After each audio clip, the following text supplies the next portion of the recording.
Saya menantang kalian para ulama, habaib, maupun ustadz atau gus-gus yang mengatakan bahwa sesajen syirik. Tunjukkan kesyirikan. Tidak boleh dan itu musyrik. Ada ayatnya. Dan ini permainan jin, permainan setan lewat jin-jin. Karena dukun adalah pada waktu itu adalah punya hak istimewa sebagai pemersatu. Raja lawan kerajaan minta izin dulu dukun. Sekarang kok dukun dianggap syirik? Saya adalah salah satu pelaku dan dukun. Bahkan langsung turun surahnya, bahkan langsung turun larangannya, bahkan disebutkan kisahnya. Sejak dulu, sejak jahiliyah, di perbuatan sudah ada zaman jahiliyah, diluruskan di masa Islam. Turun Quran surah ke-72 ayat yang ke-6. Wa annahu kana rijalun minal insi ya'uduna birijalin minal jinni fazaduhum rahaqa. Dan sungguh kalian mesti tahu, kata Allah, dulu ada banyak orang yang sering memanfaatkan jin, minta ke jin, ngasih sesajen, ya. Itu versi agama kalian, beda dengan agama-agama yang lain. Jadi hormati tradisi budaya orang lain. Sekarang pertanyaannya, agama mengikut budaya atau budaya itu dijadikan agama? Agama Islam menghapuskan budaya yang bertentangan dengan syariat Islam.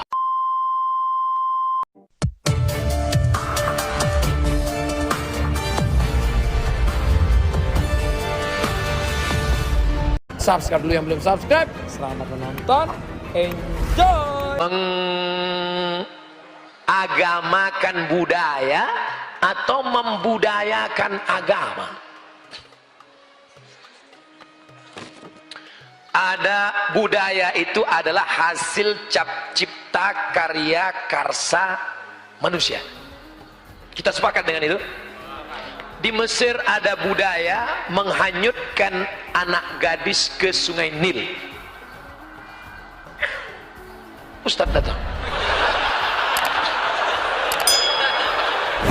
Nggak, saya kira ada pengajian lagi, itu Ustadz yang kedua. Belum. Oke, saya jawab. Kalau datang, suruh tunggu di luar. Datang. Cipta, karya, karsa itu disebut dengan budaya. Bukan wahyu dari Allah. Maka agama tidak bisa dimasukkan dalam kajian budaya. Karena wahyu Islam adalah dari Jibril, dibawa dari Allah, dibawa kepada Muhammad sallallahu alaihi wasallam. Jadi jangan nanti dicampur adukkan antara agama dan budaya. Ada budaya di Mesir, dibuat rakit yang indah dengan hiasan, dihanyutkan anak gadis yang paling cantik ke sungai Nil. Kisah ini bisa di dalam buku, judulnya Al-Bidayah wan Nihayah. Al-Bidayah wan Nihayah. Judul lagunya Al-Bidayah wan Nihayah, buku sejarah besar. Nama penulisnya Abul Fida Ismail Ibnu Katsir yang menulis tafsir Ibnu Katsir. Ada tradisi di Mesir menghanyutkan anak gadis ke sungai Nil. Kalau anak gadis tidak dihanyutkan, air sungai Nil tidak naik dan gandum tidak akan tumbuh dan masyarakat Mesir akan mati. Ada tidak budaya di Indonesia menghanyutkan anak gadis ke sungai Nil? Tidak ada. Di tempat kita menghanyutkan kepala kerbau, kepala kambing, karena jin di tempat kita itu seleranya rendah. Kepala kambing. Kalau Mesir nah, kambing nggak laku kambing. Kami maunya anak gadis, kata dia. Keren jin-jin Mesir itu.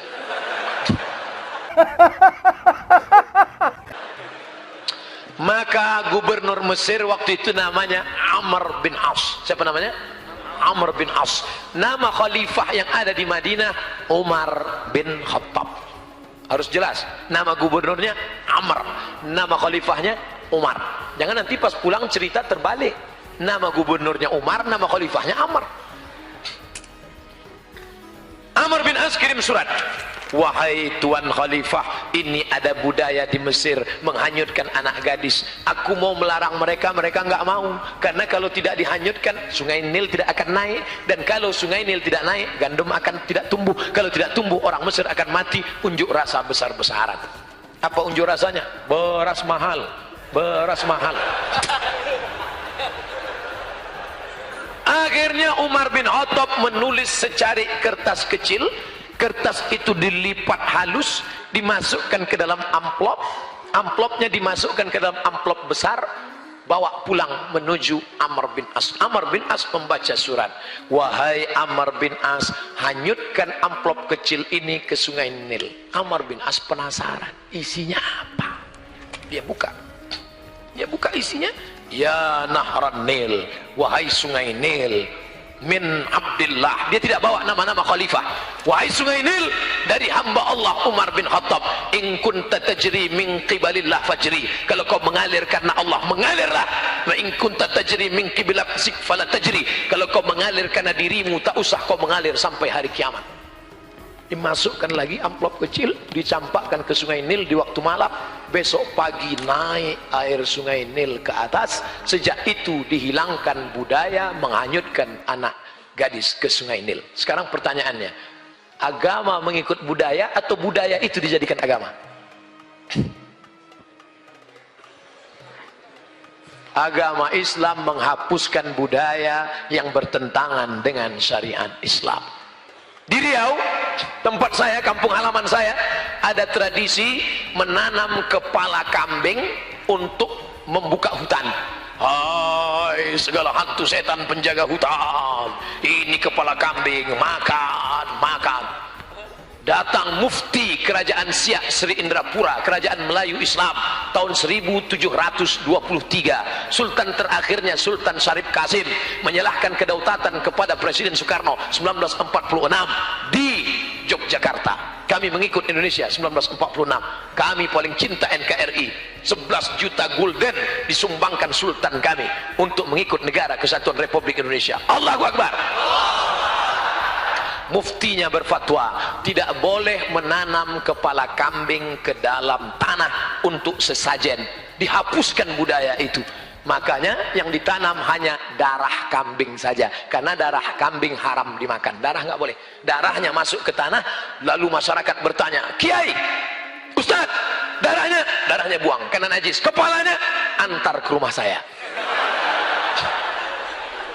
Nanti kalau jinnya ngamuk, jinnya diusir dengan tahlil, beramai-ramai bertahlil di tepi hutan. Afdhalul zikri fa'lam annahu la ilaha illallah, la ilaha illallah, la ilaha illallah. Lari setan, tunggang langgang, lintang pukang, lari semua. Makanya setiap ada pengajian, saya kalau pengajian di kampung ada acara akikah, walimah, pasti dikasih kepala kambing.